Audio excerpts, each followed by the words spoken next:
academia ou não. Meu professor disse que não precisa alongar, se eu fizer aquecimento já está bom para começar os exercícios, mas não senti muita segurança, porque esse professor não acabou a faculdade ainda e está estudando, Magnus.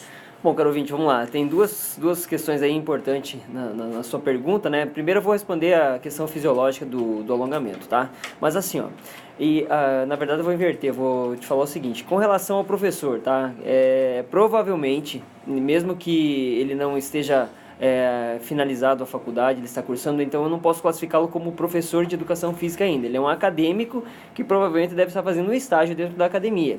Então ele é classificado como estagiário. Depois de formado, aí sim ele é considerado um professor, está apto para poder atuar, desde que ele esteja registrado no Conselho de Educação Física.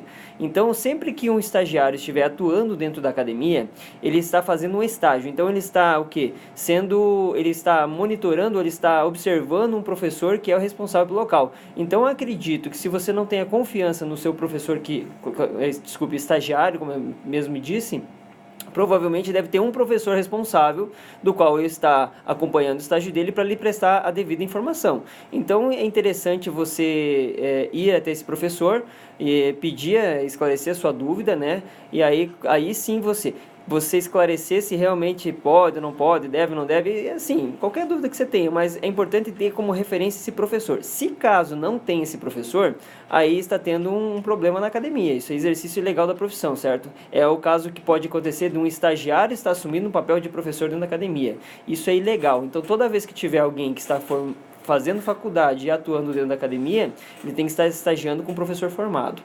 Vamos lá, com relação à sua pergunta, então. Alongamento antes, né? Geralmente pergunta-se antes, depois, em que momento fazer o alongamento. Não é que é desnecessário o alongamento, é por uma questão de tempo, a prioridade maior seria você aquecer ao invés de alongar, tá? Se você tiver tempo suficiente de fazer aquecimento e alongamento e fazer a tua atividade principal e no final ainda fazer o alongamento, ótimo, perfeito. Se você quer otimizar seu tempo, você negligenciar o alongamento inicial, mas você fazer um aquecimento, que é importante, aí sim, eu concordo com a colocação do seu estagiário aí, que a afirmação dele está correta. Então você pode sim não fazer o alongamento no início e fazer o aquecimento, não tem problema nenhum, mas é importante que se você tiver tempo, não é errado também fazer, tá ok? É por uma questão de priorizar sua questão de tempo mesmo. São 8h13. A Noeli está perguntando aqui: oi, bom dia, eu quero parabenizar você pelas explicações de toda terça na Onda Sul, por sempre trazer informações bem importantes para a gente. Quer dizer, o pessoal está interessado realmente nas informações sobre atividade física, né, Magnus? Obrigado, Noeli. A gente agradece, principalmente o espaço que a Onda Sul aqui proporciona, né? Não só com relação ao exercício físico, mas também a psicologia, a nutrição, tem o médico também aqui, o Dr. Serena, né? Então é bem importante esse feedback aí que a gente tem da população com relação a isso. A gente fica muito contente. Bom, o Evandro está dizendo o seguinte aqui, Magnus: professor, eu estou engordando quase 1 quilo por semana. E nem estamos na metade do inverno. Aliás, nem começou o inverno. Não é verdade, nem começou, é verdade. O inverno começa na próxima quinta-feira ainda, oficialmente, né? Nesse ritmo, eu sei que vou passar dos 100 quilos até o final do inverno, mas eu chego em casa à noite do trabalho e não consigo me controlar de fome, Magnus. O que tiver pela frente eu vou comendo. Tem alguma dica para eu parar de engordar sem ter que parar de comer ou diminuir a minha fome? Mas, Evandrão, você me fez uma pergunta sem vergonha aqui hoje, hein? Porque assim, ó, eu gostaria muito de te dar uma resposta milagrosa, meu amigo, mas assim, se você me falar parar de engordar, né? Você tá numa ascendência aqui, pelo que você tá falando, 1 quilo por semana, Evandro, é muita coisa, cara, é muito peso para um pouco período, certo? Para você ter uma noção, mais ou menos assim, só para uma ideia, para quando você acumula mais ou menos 7.700 calorias, que seria o equivalente a 1 kg de gordura, né? Então, olha a quantidade de caloria que você acumula, ou seja, tudo que você ingeriu em consumo energético, menos tudo que você gastou de gasto energético, e ainda te sobrou 7.700 calorias de saldo positivo. Então, mais ou menos isso, tá? Algumas teorias são 9.000 calorias, outras um pouco menos, mas o que acontece? É como se você estivesse comendo 1.100 calorias a mais por dia na semana para engordar 1 quilo, é bastante. Então, o que acontece? Se eu falar para você, pode continuar comendo que não vai engordar, ou vai fazer exercício físico que vai diminuir o seu aumento de peso, eu vou estar te enganando, não é verdade. O que precisa sim é você fazer uma reeducação alimentar, não tem o que fazer. Se no caso você está com um apetite maior noturno, né, se essa parte que é que está te dando mais fome, alguma coisa está negligenciado antes, certo? Nos períodos. Então não adianta falar assim, ó, uma estratégia para que você não coma à noite. É importante que você faça uma consulta nutricional e o nutricionista vai reestruturar toda a tua alimentação para que diminua um pouco o apetite à noite. E claro, Evandro, você não falou aqui, mas o exercício físico é fundamental, tá? Ele ajuda a você diminuir um pouquinho o apetite, sim, tá? Pode contribuir e aumenta o gasto energético. Não vou te prometer que você vai emagrecer, porque vai depender da quantidade de exercício e de como que você vai levar a tua dieta. Mas um conselho de amigo agora, viu? Se você continuar nesse ritmo, com certeza você vai passar dos 100 quilos, apesar que eu não sei quanto você está pesando, mas vou te falar até mais. O importante é que você dá uma segurada, uma estancada aí, para mudar teu comportamento, para que não tenha problemas futuros, tá? O problema é que no inverno a fome aumenta muito, né, Magnus? Fisiologicamente, Baggio, realmente isso tem uma explicação, né? O objetivo é de manter a temperatura corporal. E você pode ver que, mesmo que dá fome, parece que você come fruta e não sacia, né? A gente quer comida calórica, comida quente, comida saborosa, né? Então é fisiológico o negócio, tá? Mas assim, o objetivo realmente é para manter a temperatura do corpo sempre estável. Até fazer caminhada no final da tarde é difícil, Magnus, porque você passa em frente às casas, vem aquele cheirinho de comida gostosa, parece que aumenta mais a fome. É verdade, não vou dizer, é tão aconchegante, né? Parece que as famílias... sopa, de comida gostosa. Eu fui criado com meu pai e minha mãe em volta de um fogão a lenha, né? Fazendo pinhão, polenta. Então o que acontece? É natural, a gente sente até a questão, assim, traz a infância de volta, né? É tão apetitoso, tão gostoso, mas tudo tem que ter um equilíbrio aí. Agora são 8h18. A Lúcia está perguntando, Magnus, eu sou bem magra, mas eu detesto musculação. Aí estou fazendo aquela aula de body jump, é isso? Body pump. Body pump. Isso. E estou adorando, mas eu não estou vendo muito resultado não em aumentar o meu peso. Pelo contrário, parece que até diminuiu depois que comecei a fazer. E eu não quero perder peso, eu quero aumentar pernas e bumbum. O que eu poderia fazer, Magnus? Bom, Lúcia, vamos lá. Tem duas coisas, né? Gostar de fazer e querer ter resultado, tá? Então, o que acontece? Se eu vou te falar assim, o que você gostaria de fazer exercício físico com o objetivo de sentir prazer ou sentir-se bem consigo mesma, ou você se ir lá no ambiente, sabe quando você vai num lugar e volta feliz porque foi naquele lugar? Então, dentro daquela atividade. Se eu vou falar isso, falar assim, qual que você escolhe? Claro que você vai me falar o body pump. Agora, você tem um objetivo específico que você quer almejar. Então, o que acontece? Eu tenho que desprezar o que você gosta, infelizmente, tá? E claro que a gente sempre tenta fazer alguma coisa que tenha... você atinja o teu objetivo e ao mesmo tempo te traga algum prazer, que você tenha gosto de fazer aquela atividade. Mas no caso de você querer aumentar pernas e bumbum, você se sente muito magro e querer aumentar o volume muscular, eu não posso dizer para você que o body pump vai te trazer esse volume muscular. O body pump é uma atividade excelente. Para quem quer emagrecer, é excelente. Algumas pessoas podem até ganhar massa muscular quando tem uma genética muito predestinada, mas é uma atividade em grupo, é uma atividade que envolve carga, é uma atividade que envolve exercícios musculares como da musculação muito parecidos. Mas o que acontece? Para você, no seu caso, o que aconteceu? Você deve provavelmente ter perdido gordura, deve ter emagrecido um pouco, tem um gasto calórico alto da atividade do body pump, é muito boa. Mas o interessante para você, nesse caso, mesmo você gostando ou não, é a musculação, infelizmente, tá? Não é que eu queira te falar assim, ó, você tem que fazer musculação, mas se você almeja aumentar o volume de pernas e bumbum, você tem que ter um trabalho resistido muscular com acompanhamento nutricional, tá? Desde que você faça um trabalho bem específico, você vai conseguir resultado com certeza. A Glaés está perguntando aqui, Magnus, a nossa ouvinte, a Glaés, está perguntando, bom dia, exercício funcional perde massa magra? O exercício funcional, não, ele mantém a sua massa magra. Mas se você fizer uma dieta hipocalórica muito restritiva, pode acontecer. Mas não vou te falar só o treinamento funcional, pode acontecer com qualquer outra atividade, tá? Se você fizer um trabalho aeróbico, por exemplo, muito intenso, tudo vai depender da relação de consumo e gasto energético. Então tem muitas vezes as pessoas falam assim, o exercício emagreceu, o exercício aumentou, mas tem que ver que tem um indicador aí que é nutricional, que é muito importante.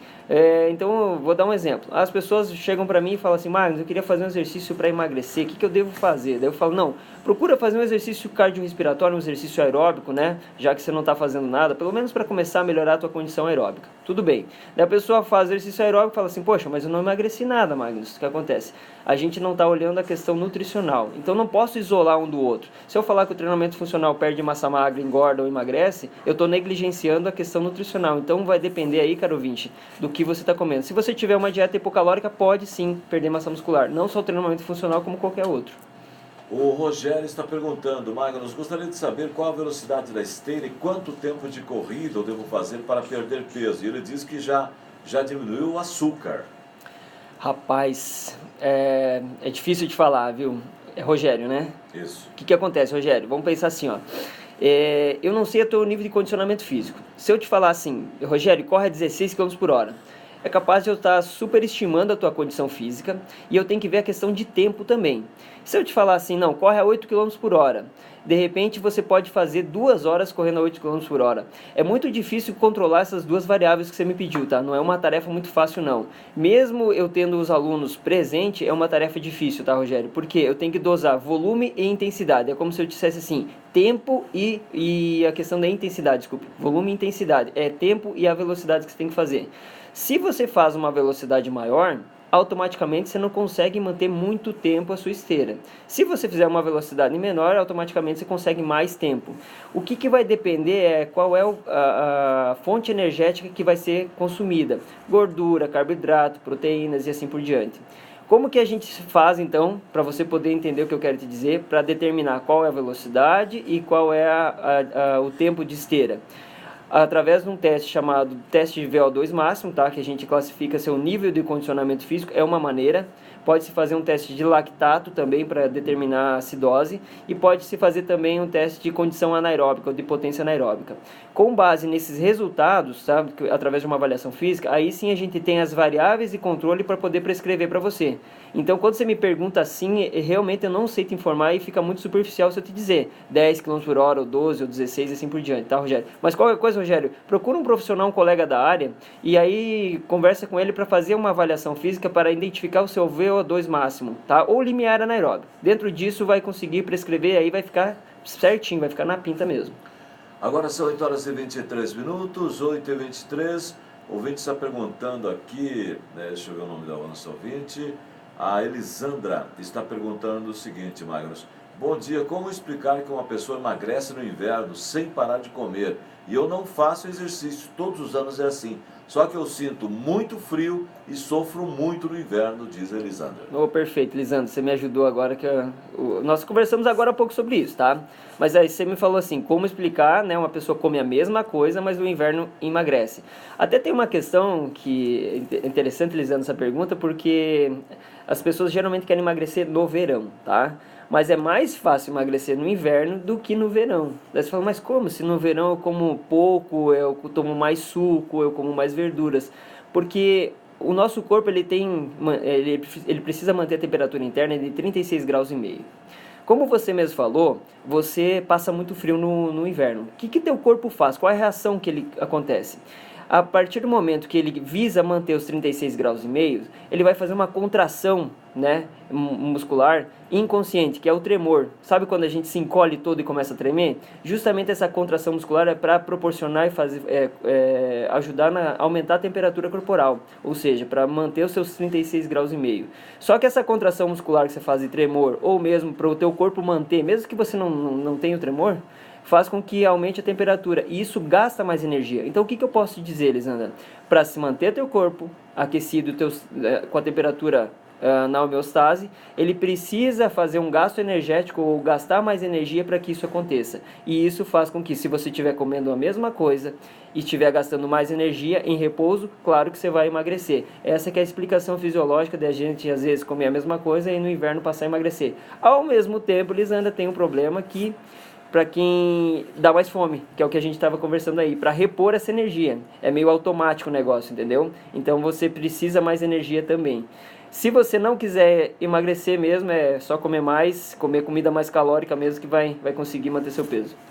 Uma pergunta do Roberto Lemes aqui, Magnus. Eu caminho meia hora de meia hora a 40 minutos, 3 vezes por semana. Isso ajuda a emagrecer ou só condiciona, Magnus? Ajuda a emagrecer sim. Mas vou te dar uma sugestão. Não fique só mantendo a caminhada, tá? Mantendo, por exemplo, assim, todos os dias a mesma coisa, 30, 40 minutos, tá? Você está variando 10 minutos apenas. Então, só caminhar, o teu corpo vai sempre manter uma condição física boa, vai melhorar teus níveis de saúde. Mas se você quiser ter um resultado para o emagrecimento, é bom mexer com o organismo, tá? Uma corridinha, um trotinho, fazer intercalado, mudar o terreno, subida e descida. É bagunçar a coisa, nunca deixar sempre a mesma coisa. Por exemplo, lá no parque, caminhar 30 minutos, ir para casa. E lá no parque, caminhar 30 minutos, sempre a mesma velocidade. Comece a se desafiar um pouquinho mais, no sentido de fazer uma distância maior, talvez aumentar a sua velocidade, oscilar. Não precisa fazer isso todo dia, mas ter essa quebra, essa oscilação de velocidade, de intensidade, de subida, descida de terreno, alguma coisa que bagunce teu organismo, tá? Magnus, muito obrigado e até semana que vem. Eu agradeço a participação dos radiovintes e até semana que vem. Você pode mandar sua pergunta aqui na Rádio Onda Sul, no site da rádio, no www.radioondasul.com.br, no site do Magnus com U, né? magnuspersonal.com.br, ou nas redes sociais você encontra o Magnus de Souza, ou fazer como muitos dos nossos ouvintes fazem, mandar sua pergunta durante a participação do Magnus aqui ao vivo através do WhatsApp. 8h27. O pessoal tá... Pega, né? Tá interessado. Mas aí... Tem que, né? Esse verninho aí. O jeito, né? Beleza, Gente, um abraço, até mais. Tchau, tchau.